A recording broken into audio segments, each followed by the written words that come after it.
الرجیم بسم اللہ الرحمن الرحیم سورۃ المائدہ آیت نمبر 51. اور میں نے کہا کہ یہ بائی چانس ہی ہوا ہے، یہ کرامت ہوئی ہے.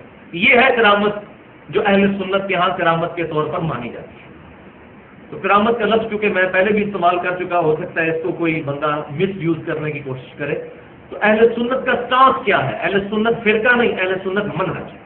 فرقہ والی تو اسلام میں حرام ہے، اسی کا تو رونا ہم رو رہے ہیں. اہل سنت منہج میں کرامت سے مراد یہ ہے کہ اللہ تعالیٰ کا کرم ہو جائے کسی پر. یہ کسی کے اختیار میں نہیں ہوتا کہ وہ کچھ کر کے دکھا دے.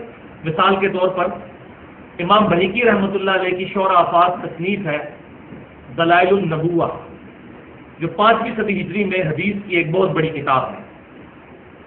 اس میں صحیح سند کے ساتھ سیدنا انس بن مالک رضی اللہ تعالیٰ عنہ کی کرامت درج ہے، جنہوں نے نبی صلی اللہ علیہ وسلم کو 10 سال تک وضو کروایا اور آپ صلی اللہ علیہ وسلم کے گھر کے فرد کی حیثیت سے آپ صلی اللہ علیہ وسلم کے ساتھ وہ رہتے تھے. فرماتے ہیں 10 سال میری عمر تھی اور آپ صلی اللہ علیہ وسلم کی جب دنیا سے وفات ہوئی تو میری 20 سال عمر تھی. پھر آپ صلی اللہ علیہ وسلم کی وفات کے بعد 82 سال تک زندہ رہے اور 93 ہجری میں مدینہ شریف میں جو آخر میں صحابہ فوت ہوئے ان میں سے سیدنا انس بن مالک رضی اللہ تعالیٰ عنہ کی بھی ذات ہے. انس بن مالک کے بارے میں دلائل النبوہ امام بحیقی کی اس میں صحیح سند کے ساتھ ملتا ہے کہ ایک دفعہ عہد پڑ گیا تو کفار میں سے کسی شخص نے آ کر سیدنا انس بن مالک کو یہ طعنہ دیا کہ تم تو اللہ تعالیٰ کے محبوب بندے ہونے کا دعویٰ کرتے ہو کہ مسلمان اللہ کے محبوب ہیں اور یہود و نصارہ اور مشرکین یہ اللہ تعالیٰ کے مقبوض ہیں، غضب یافتہ ہے. تو کیا حال ہے تمہارا کہ تم بھی قحط میں اسی طرح مبتلا ہو جس طرح ہم مبتلا ہیں؟ تو تم میں اور ہم میں تو کوئی فرق نہیں. تو سیدنا انس بن مالک رضی اللہ تعالیٰ عنہ کافی غمگین ہوئے، اپنی زمین میں جا کر کھڑے ہوئے جہاں پر انہوں نے فصل بوئی ہوئی تھی، اور وہاں اللہ کے حضور ہاتھ بلند کیے کہ اے اللہ مجھے اپنے دشمنوں کے مقابلے پر ذلیل نہ فرما، میری عزت اور آبرو کی حفاظت فرما، اور اے اللہ بارش عطا فرما.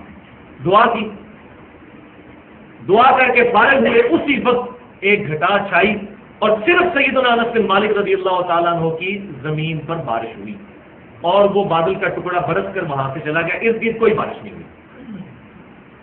تو یہ ہے کرامت کہ کسی کی دعا قبول ہو جائے یا اللہ تعالیٰ کسی کے ساتھ اس طرح کا معاملہ کر دے.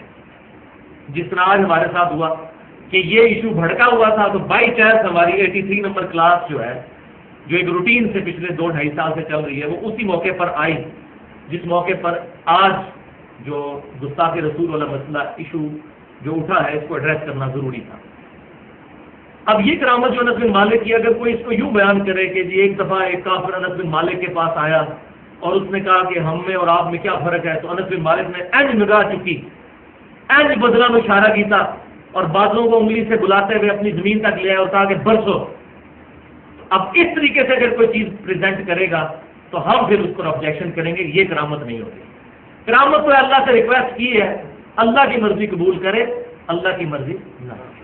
جو تفویض کرنا ہے کہ کسی کے اختیار میں آ جائے کرامت، کرامت کسی کے اختیار میں نہیں ہوتی. معجزہ ہو سکتا ہے، وہ بھی سارے معجزے نہیں.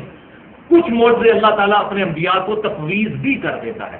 مثلا سیدنا داؤد علیہ السلام کے بارے میں آتا ہے قرآن پاک میں کہ اللہ تعالیٰ نے ان کو یہ معجزہ پرماننٹلی اٹیچ کر دیا تھا کہ وہ جب بھی لوہے کو ہاتھ لگاتے تھے لوہا ان کے لیے نرم ہو جاتا تھا، وہ اس سے زرہ بناتے تھے.